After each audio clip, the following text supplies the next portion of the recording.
Chers amis internautes, bonjour, merci de nous retrouver à Port-Genville à Île-Dieu. Nous avons eu le plaisir aujourd'hui d'essayer pendant 2 jours le Cumberland 46. Pour nous en parler, Jean-François Fontaine. Bonjour Jean-François. Bonjour.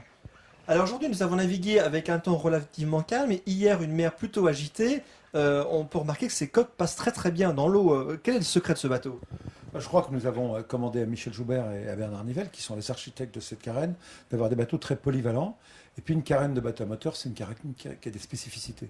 C'est une carène qui est assez en V, c'est-à-dire que quand on va affronter un clapot, voire même parfois des grosses vagues, eh bien quand le bateau va redescendre, il va redescendre en douceur, sans taper. C'est tout l'intérêt des carènes en V.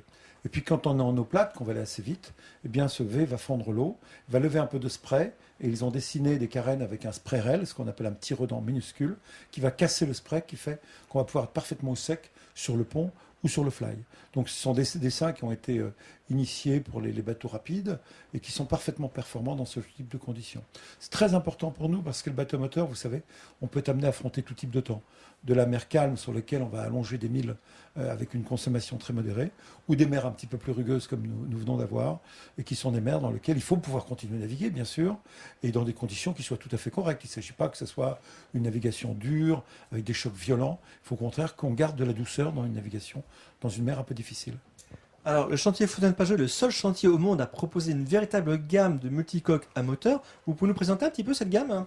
Eh bien, on a choisi effectivement de faire des trawlers à catamaran.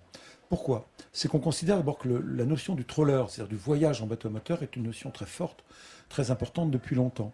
Et donc l'idée de pouvoir voyager de port en port avec son bateau à moteur est une notion qui nous paraît se développer à l'avenir. Nous avons choisi le catamaran pour différentes raisons. D'abord, en monocoque, il y en a déjà. Grand Bank s'est bien inventé le trawler il y a bien longtemps. Et donc on a choisi le catamaran d'abord pour la réduction de consommation. Ce sont des bateaux qui vont consommer 40%, voire parfois 50% de moins. Pourquoi? C'est que la carène en catamaran, eh bien, on a une maîtresse section immergée, ce sont des termes un peu techniques, mais qui va avoir moins de traînée. Et donc la résistance de la carène va être beaucoup moins importante que sur celle de monocoque. C'est d'ailleurs la raison pourquoi tous les bateaux de course sont des multicoques. Et donc on a moins de traînée, donc moins de puissance pour pousser le bateau, et donc moins de consommation. C'est un des premiers atouts. Le deuxième atout, c'est le roulis. Un bateau à moteur, quand il est au mouillage, et la croisière, c'est parfois être au mouillage, bien sûr, eh bien, quand il y a de la houle, quand il y a un train de vague qui vient d'un bateau qui passe, elle peut rouler un petit peu. Et là, le catamaran, par sa nature même, par ses deux coques, il va être parfaitement stable. C'est très agréable de pouvoir dîner, de pouvoir dormir en étant dans des conditions très stables. Puis le troisième élément, je crois qu'on retrouve aussi une chose qu'on a développée sur la voile, c'est la séparation des fonctions. Je crois que la vie en bateau, c'est comme la vie en général. Il y a des moments où on veut être ensemble, on veut faire la fête, on veut avoir une vie conviviale. Puis il y a des moments où on veut être tranquille, on veut dormir, on veut se reposer. Et donc le catamaran, avec les coques dans lesquelles on concentre toutes les fonctions d'intimité, les fonctions privées, hein, eh bien, on va être tranquille dans les coques, on va y retrouver les douches, on va y retrouver les cabinets de toilette, on va y retrouver les cabines. Et puis tout ce qui est la fête, tout ce qui est se retrouver entre copains, c'est dans le carré. On va retrouver la cuisine, on va retrouver la navigation. Toutes les fonctions ensemble sont concentrées dans le carré. Et je crois que dans la navigation, en croisière, c'est très important de pouvoir choisir. On est fatigué, on veut bouquiner, on va dans sa cabine. On veut au contraire échanger, discuter, jouer, écouter de la musique. On va tous se retrouver dans le carré. Et le catamaran, on l'a bien vu sur les catamarans à voile, se prête tout à fait à ces fonctions. Alors sur ce Cumberland de 46, effectivement on a beaucoup de volume, beaucoup d'espace. C'est un bateau qui fait quelle dimension? 46 pieds. Donc un bateau qui est aux alentours de 14 mètres. Donc un bateau très grand, très volumineux. On voit que le carré, comme dans les multicoques, eh bien, on a des passes avant plus étroits, comme tous les bateaux à moteur.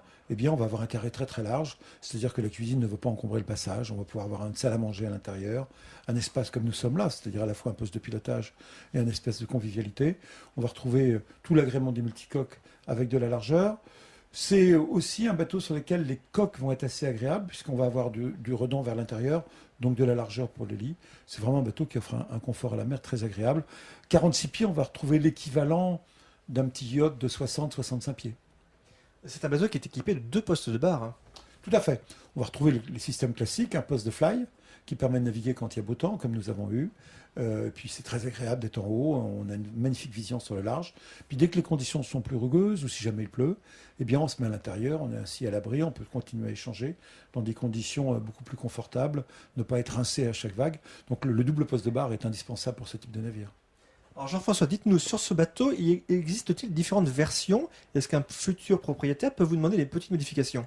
Bien sûr, c'est un bateau de plus de 46 pieds, donc on va le traiter dans notre entreprise avec la notion flagship. Flagship, pour nous, c'est bateau amiral, c'est-à-dire des bateaux sur lesquels on va être avec beaucoup de souplesse. Je dirais pas à la carte, mais en tout cas, on va accepter beaucoup de propositions de la part du client. Alors déjà, il existe en 3 cabines, cabine propriétaire et 2 cabines invitées. On l'a développé aussi en 4 cabines, c'est-à-dire 4 cabines invitées qui ont chacun, bien sûr, leur propre cabinet de toilette. Mais également, au-delà de ça, si jamais il y avait des requêtes spéciales, par exemple un poste d'équipage, par exemple des lits supplémentaires, par exemple une buanderie, tout ça on sait le faire. On l'a déjà fait pour un certain nombre de clients. Et tous les bateaux flagship chez nous sont traités avec un niveau de luxe, un niveau de sellerie très au-dessus de la moyenne. Alors aujourd'hui, Jean-François, ce bateau, c'est le navire amiral dans la gamme moteur, mais je crois que prochainement, vous allez mettre à l'eau un nouveau bateau encore beaucoup plus grand. Vous avez raison. Le 15 juin, pour nous, ça va être une date très importante pour l'entreprise, puisqu'on mettra à l'eau le plus grand catamaran moteur qu'on ait jamais fabriqué, un 55 pieds. Mais vous savez, 55 pieds, comme je le disais pour le Cumberland, ça va être l'équivalent d'un yacht de 75 pieds. Et donc un bateau dans lequel on va avoir une notion de confort considérable, un bateau qui va avoir un fly qui va être l'équivalent d'un grand moteur yacht, qui va avoir un garage à annexe très impressionnant, puisque l'annexe vient se glisser à l'intérieur du bateau. On va retrouver également un poste de pilotage qui va prendre une partie de la largeur du bateau avec la cuisine à côté, un salon, une salle à manger, tout ça dans un bateau de 55 pieds. Donc on a tout à fait hâte de découvrir ce bateau sur lequel l'équipe travaille déjà depuis 2 ans. Et puis également, toutes les cabines ont vue sur la mer directement avec des très grands cabinets de toilettes, 4 cabines avec vue sur la mer, plus un poste d'équipage, plus une très grande buanderie. On est vraiment dans un bateau là d'un très grand standing. On sera présent au rendez-vous pour visiter ce bateau. Merci Jean-François pour tes informations. Merci beaucoup, à très bientôt.